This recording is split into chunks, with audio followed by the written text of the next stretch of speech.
Shalom, salam sehat untuk kita semua.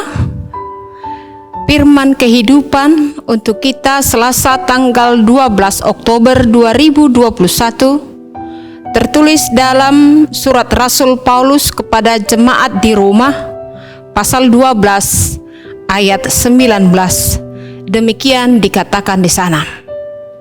Saudara-saudaraku yang kekasih, janganlah kamu sendiri menuntut pembalasan, tetapi berilah tempat kepada murka Allah, sebab ada tertulis, pembalasan itu adalah hakku, akulah yang menuntut pembalasan, firman Tuhan.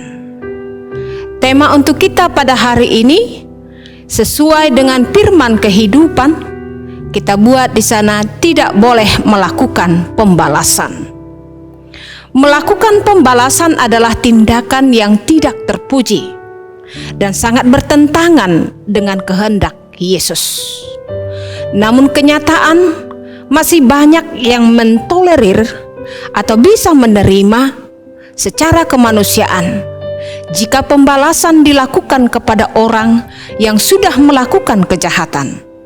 Dan ada yang beranggapan pembalasan itu baik karena itu adalah suatu tindakan pengajaran kepada si jahat supaya sadar, berubah, dan bahkan bisa kapok dan tidak mengulangi kejahatannya. Mungkin juga orang yang menjadi korban kejahatan merasa tidak puas dan terganggu kepada orang yang melakukan tindakan kejahatan itu dan menaruh dendam. Makanya selalu dilakukan pembalasan. Saudara-saudara, sebaiknya mari kita pahami dulu situasi yang ada pada konteks nats ini. Rasul Paulus memberikan nasihat kepada jemaat di Roma apa yang seharusnya diperbuat dan apa yang tidak seharusnya diperbuat oleh orang Kristen, orang percaya yang mengasihi Kristus, yang telah menerima penebusan dari Kristus. Sikapnya kepada Tuhan harus dipelihara. Ayat 1-2. Terhadap saudara-saudaranya bagaimana sikapnya, itu diatur juga ayat 3-13. Terhadap umum dan bahkan seluruh dunia, yaitu ayat 14-21. Salah satu poin dari bagian ketiga ini yaitu jangan melakukan pembalasan, jangan balas dendam. Seperti ada memang pepatah orang Rusia ini, ya, bau harum mayat musuhku, mayat musuhku amat harum. Begitu ungkapan mereka.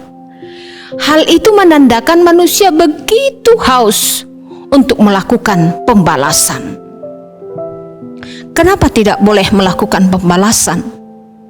Kenapa kita tidak boleh melakukan apa yang dilakukan orang yang jahat kepada kita? Sebagai orang yang berada dalam Tuhan atau manusia baru, anak terang, kita harus meneladani Yesus Kristus. Kita harus menunjukkan karakter Kristus yang penuh kasih. Karena Yesus lebih besar kasihnya daripada amarahnya. Dia difitnah tapi tidak sedikit pun membalas.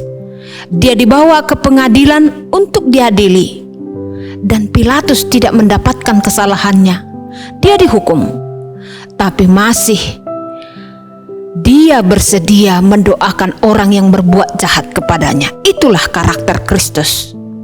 Kalahkan kejahatan dengan kebaikan. Roma 12 ayat 21. Karena dengan kebaikanlah terputus mata rantai kejahatan. Kejahatan itu adalah sikap iblis, tetapi kasihlah yang menjadi keutamaan orang-orang yang diperbaharui Yesus Kristus. Ingatlah, kalau kita melakukan pembalasan itu, artinya kita mencuri haknya Tuhan. Dimanapun kita berada, dimanapun kita kerja, hari ini, jika ada perbuatan yang kurang berkenan di hati kita dan pikiran kita, mari kita, orang-orang yang percaya kepada Tuhan, tidak membalaskan. Renungkanlah nats ini hari ini. Kerjakanlah nats ini hari ini. Supaya kita berkenan di hadapan Tuhan. Mari kita lakukan kebaikan, bukan pembalasan. Supaya iblis, raja kejahatan itu, boleh tersingkir dari kehidupan kita. Amin. Mari kita berdoa. Bapa di sorga, kami bersyukur Tuhan untuk pagi yang indah ini kami boleh mendengarkan firman Tuhan yang begitu menginspirasi kami supaya kami tidak mau balas dendam. Karena Tuhanlah yang berhak untuk balas dendam. Kalau Tuhan yang menyertai kami, ingatkan kami akan firman Tuhan ini.